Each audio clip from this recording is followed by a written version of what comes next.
मधुबन के बाबा, मधुबन के बाबा मुरली वाले, आपका क्या कहना, आपका क्या कहना। ओम शांति। आज 5 नवंबर 2025 के साकार मधुर महावाक्य हैं। आज मीठे मीठे बाप दादा बोले, मीठे बच्चे, ये सारी दुनिया रोगियों की बड़ी हॉस्पिटल है। बाबा आए हैं सारी दुनिया को निरोगी बनाने। बाबा ने कहा, मीठे बच्चे, ये सारी दुनिया रोगियों की बड़ी हॉस्पिटल है। बाबा आए हैं सारी दुनिया को निरोगी बनाने। बाबा ने आज प्रश्न पूछा कि कौन सी स्मृति रहे तो कभी भी मुरझाए व दुख की लहर नहीं आ सकती है। उत्तर में बाबा ने कहा, अभी हम इस पुरानी दुनिया, पुराने शरीर को छोड़ घर में जाएंगे और फिर नई दुनिया में पुनर्जन्म लेंगे। हम अभी राजयोग सीख रहे हैं राजाई में जाने के लिए। बाप हम बच्चों के लिए रूहानी राज स्थान स्थापन कर रहे हैं। यही स्मृति रहे तो दुख की लहर नहीं आ सकती। मुरली का गीत है, तुम ही हो माता पिता, तुम ही हो बंधु सखा, तुम ही हो। ओम शांति। गीत कोई तुम बच्चों के लिए नहीं है, नए नए को समझाने के लिए है। ऐसे भी नहीं कि यहाँ सब समझदार ही हैं, नहीं, बेसमझ को समझदार बनाया जाता है। बच्चे समझते हैं कि हम कितने बेसमझ बन गए थे और अब बाप हमको समझदार बनाते हैं। जैसे स्कूल में पढ़कर बच्चे कितना समझदार बन जाते हैं। हर एक अपनी अपनी समझ से बैरिस्टर, इंजीनियर आदि बनते हैं। यह तो आत्मा को समझदार बनाना है। पढ़ती भी आत्मा है शरीर द्वारा, परंतु बाहर में जो भी शिक्षा मिलती है वह है अल्पकाल के लिए, शरीर निर्वाह अर्थ। भल कोई कन्वर्ट भी करते हैं, हिंदुओं को क्रिश्चियन बना देते हैं, किस लिए? थोड़ा सुख पाने के लिए, पैसे, नौकरी आदि सहज मिलने के लिए, आजीविका के लिए। अब तुम बच्चे जानते हो, क्या जानते हैं कि हमको पहले पहले तो आत्म अभिमानी बनना पड़े। ये है मुख्य बात, क्योंकि ये है ही रोगी दुनिया। ऐसा कोई मनुष्य नहीं जो रोगी नहीं बनता हो, कुछ न कुछ होता ज़रूर है। ये सारी दुनिया बड़े से बड़ी हॉस्पिटल है, जिसमें सब मनुष्य पतित रोगी हैं। आयु भी बहुत कम होती है, अचानक मृत्यु को पा लेते हैं, काल के चंबे में आ जाते हैं। यह भी तुम बच्चे जानते हो। तुम बच्चे सिर्फ भारत की ही नहीं, सारे विश्व की सर्विस करते हो गुप्त रीति। मूल बात है कि बाप को कोई नहीं जानते। मनुष्य होकर और पारलौकिक बाप को नहीं जानते, उनसे प्यार नहीं रखते। अब बाप कहते हैं, मेरे साथ प्यार रखो। मेरे साथ प्यार रखते रखते तुमको मेरे साथ ही वापस चलना है। जब तक वापस चलो तब तक इस छीछी दुनिया में रहना पड़ता है। पहले पहले तो देह अभिमानी से देही अभिमानी बनो, तब तुम धारणा कर सकते हो और बाप को याद कर सकते हो। अगर देही अभिमानी नहीं बनते तो कोई काम के ही नहीं। देह अभिमानी तो सब हैं। तुम समझते भी हो कि हम आत्म अभिमानी नहीं बनते, बाप को याद नहीं करते तो हम वही हैं जो पहले थे। मूल बात ही है देही अभिमानी बनने की, ना कि रचना को जानने की। गाया भी जाता है रचता और रचना का ज्ञान। ऐसे नहीं कि पहले रचना फिर रचता का ज्ञान कहेंगे, नहीं, पहले रचता वही बाप है। कहा भी जाता है, हे गॉडफादर, वह आकर तुम बच्चों को आप समान बनाते हैं। बाप तो सदैव आत्म अभिमानी है ही, इसलिए वह सुप्रीम है। बाप कहते हैं, मैं तो आत्म अभिमानी हूँ। जिसमें प्रवेश किया है उनको भी आत्म अभिमानी बनाता हूँ। इनमें प्रवेश करता हूँ इनको कन्वर्ट करने, क्योंकि यह भी देह अभिमानी थे। इनको भी कहता हूँ, क्या कहता हूँ, कि अपने को आत्मा समझ मुझे यथार्थ रीति याद करो। ऐसे तो बहुत मनुष्य हैं जो समझते हैं कि आत्मा अलग है, जीव अलग है। आत्मा देह से निकल जाती है तो दो चीज ही हुई ना। तो बाप समझाते हैं तुम आत्मा हो, आत्मा ही पुनर्जन्म लेती है, आत्मा ही शरीर लेकर पाठ बजाती है। बाबा बार बार समझाते हैं, क्या समझाते हैं बाबा? कि अपने को आत्मा समझो। इसमें बड़ी मेहनत चाहिए। जैसे स्टूडेंट पढ़ने के लिए एकांत में बगीचे में जाकर पढ़ते हैं, पादरी लोग भी घूमने जाते हैं तो एकदम शांत रहते हैं। वह कोई आत्म अभिमानी नहीं रहते, क्राइस्ट की याद में रहते हैं। घर में रहकर भी याद तो कर सकते हैं, परंतु खास एकांत में जाते हैं क्राइस्ट को याद करने, और कोई की तरफ देखते भी नहीं। जो अच्छे अच्छे होते हैं समझते हैं हम क्राइस्ट को याद करते करते उनके पास चले जाएंगे। क्राइस्ट हेवन में बैठा है और हम भी हेवन में चले जाएंगे। यह भी समझते हैं कि क्राइस्ट हेवनली गॉड फादर के पास गया, हम भी याद करते करते उनके पास जाएंगे। सब क्रिश्चियन उस एक के बच्चे ठहरे। उनमें कुछ ज्ञान ठीक है, लेकिन क्राइस्ट की आत्मा तो ऊपर गई ही नहीं। क्राइस्ट नाम तो शरीर का है जिसको फांसी पर चढ़ाया, आत्मा तो फांसी पर नहीं चढ़ती है। अब क्राइस्ट की आत्मा गॉड फादर के पास गई, ये कहना भी रॉन्ग हो जाता है। क्यों? क्योंकि वापस कोई कैसे जाएंगे? हर एक को स्थापना फिर पालना ज़रूर करनी होती है। मकान को पुताई आदि कराई जाती है तो ये भी पालना है ना। अब बेहद के बाप को तुम याद करो। यह नॉलेज बेहद के बाप के सिवाय कोई दे ही ना सके। अपना ही कल्याण करना है, रोगी से निरोगी बनना है। यह रोगियों की बड़ी हॉस्पिटल है, सारी विश्व रोगियों की हॉस्पिटल है। रोगी ज़रूर जल्दी मर जाएंगे, बाप आकर इस सारे विश्व को निरोगी बनाते हैं। ऐसे नहीं कि यहाँ ही निरोगी बनेंगे। बाप कहते हैं निरोगी होते ही हैं नई दुनिया में, पुरानी दुनिया में निरोगी हो न सके। यह लक्ष्मी नारायण निरोगी एवर हेल्दी हैं। वहाँ आयु भी बड़ी होती है, रोगी विशेष होते हैं, वाइसलेस रोगी नहीं होते। वह हैं ही संपूर्ण निर्विकारी। बाप खुद कहते हैं कि इस समय सारी विश्व खास भारत रोगी है। तुम बच्चे पहले पहले निरोगी दुनिया में आते हो, निरोगी बनते हो याद की यात्रा से। याद से तुम चले जाएंगे अपने स्वीट होम। यह भी एक यात्रा है, आत्मा की यात्रा है, बाप परमात्मा के पास जाने की। यह है स्पिरिचुअल यात्रा। यह अक्षर कोई समझ नहीं सकेंगे। तुम भी नंबरवार जानते हो, परंतु भूल जाते हो। मूल बात है यह, समझाना भी बहुत सहज है, परंतु समझाए वह जो खुद भी रूहानी यात्रा पर हो। खुद होगा नहीं, दूसरों को बताएंगे तो तीर ही नहीं लगेगा। सच्चाई का जौहर चाहिए।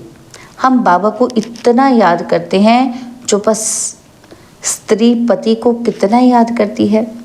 यह है पतियों का पति, बापों का बाप, गुरुओं का गुरु।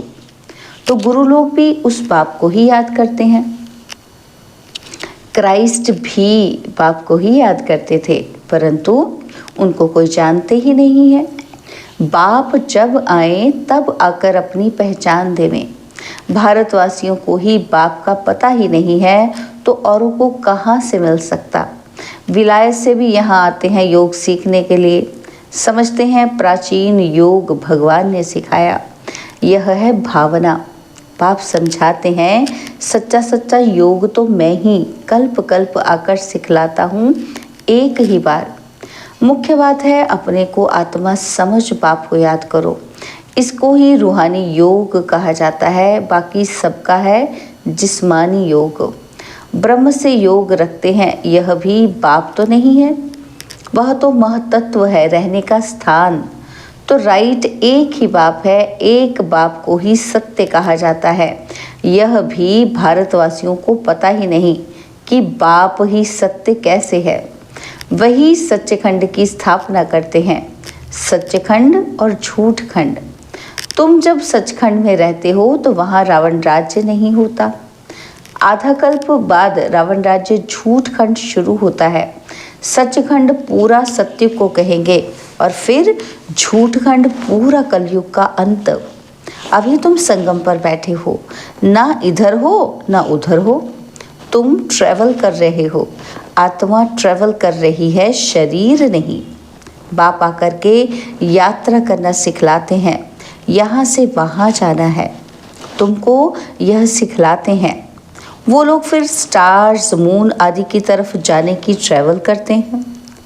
अभी तुम जानते हो कि इसमें तो कोई फायदा ही नहीं, इन चीज़ों से ही सारा विनाश होना है।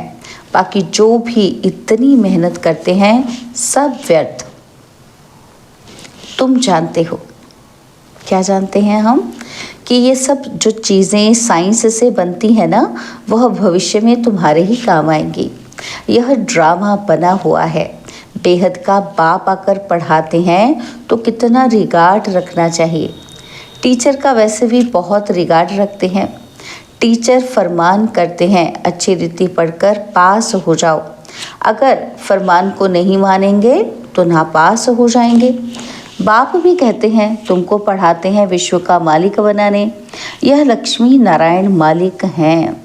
भल प्रजा भी मालिक है, परंतु दर्जे तो बहुत हैं ना। तो भारतवासी भी सब कहते हैं ना कि हम मालिक हैं। गरीब भी भारत का मालिक अपने को समझेगा, परंतु राजा और उनमें फ़र्क कितना है। नॉलेज से मर्तबे का फ़र्क हो जाता है। नॉलेज में भी होशियारी चाहिए, पवित्रता भी ज़रूरी है, तो हेल्थ वेल्थ भी चाहिए। स्वर्ग में सब है ना। तो बाप एम ऑब्जेक्ट समझाते हैं। दुनिया में और कोई की बुद्धि में ये एम ऑब्जेक्ट होगी ही नहीं।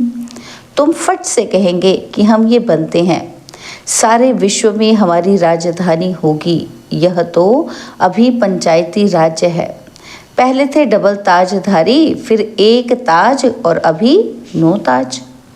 बाबा ने मुरली में कहा था कि यह भी चित्र हो डबल सिरताज। राजाओं के आगे सिंगल ताज वाले माथा झुकाते हैं। तो अभी बाप कहते हैं, मैं तुमको राजाओं का राजा डबल सिरताज बनाता हूँ। वह है अल्पकाल के लिए और यह है 21 जन्मों की बात। पहली मुख्य बात है पावन बनने की। बुलाते भी हैं कि आकर पतित से पावन बनाओ। ऐसे नहीं कहते कि राजा बनाओ। अभी तुम बच्चों का है बेहद का सन्यास। इस दुनिया से ही चले जाएंगे अपने घर और फिर हेवन में आएंगे। अंदर में खुशी रहनी चाहिए, जबकि समझते हैं कि हम घर जाएंगे, फिर राजाई में आएंगे और फिर मुरझायस या दुख आदि ये सब क्यों होना चाहिए। बाबा कहते, हम आत्मा घर जाएंगी, फिर पुनर्जन्म नई दुनिया मिलेंगी। बच्चों को स्थायी खुशी क्यों नहीं रहती है? क्यों नहीं रहती है? क्योंकि माया का ऑपोजिशन बहुत है, इसलिए खुशी कम हो जाती है।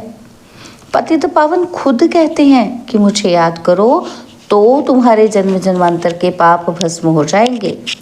तुम स्वदर्शन चक्रधारी बनते हो, जानते हो। फिर हम अपने राजस्थान में चले जाएंगे। यहाँ भिन्न भिन्न प्रकार के राजाएं हुए हैं। अब फिर रूहानी राजस्थान बनना है, स्वर्ग के मालिक बन जाएंगे। क्रिश्चियन लोग हेवन का अर्थ नहीं समझते हैं, वह मुक्ति धाम को हेवन कह देते हैं। ऐसे नहीं कि हेवनली गॉड फादर कोई हेवन में रहते हैं, वह तो रहते ही हैं शांति धाम में। अभी तुम पुरुषार्थ करते हो पैराडाइज में जाने के लिए, यह फर्क बताना है।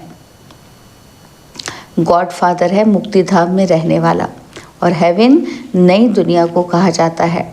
फादर ही आकर पैराडाइज स्थापन करते हैं। तुम जिसको शांति धाम कहते हो, उनको वो लोग हेवन समझते हैं। ये सब समझने की बातें हैं। बाप कहते हैं, नॉलेज तो बहुत सहज है, यह है पवित्र बनने की नॉलेज, मुक्ति जीवन मुक्ति में जाने की नॉलेज, जो बाप ही दे सकते हैं। जब किसी को फांसी दी जाती है तो अंदर में यही रहता है कि हम भगवान के पास जाते हैं, और फांसी देने वाले भी कहते हैं गॉड को याद करो। गॉड को जानते दोनों ही नहीं हैं, उनको तो उस समय मित्र संबंधी आदि जाकर याद पड़ते हैं। गायन भी है, क्या गायन है कि अंत काल जो स्त्री सिमरे, इसका गायन है ना कि फिर दुर्गति में जाता है। तो बाबा कहते कोई ना कोई याद तो फिर ज़रूर रहता है। सतयुग में ही मोह जीत रहते हैं, वहाँ जानते हैं कि एक खाल छोड़ दूसरी ले लेंगे, वहाँ याद करने की दरकार ही नहीं। इसलिए कहते हैं दुख में सिमरन सब करें, सुख में करे ना कोई। तो बाबा कहते यहाँ दुख है, इसलिए ही याद करते हैं कि भगवान से कुछ मिले। वहाँ तो सब कुछ मिला ही हुआ है। तुम ये कह सकते हो कि हमारा उद्देश्य है मनुष्य को आस्तिक बनाना, धनी का बनाना।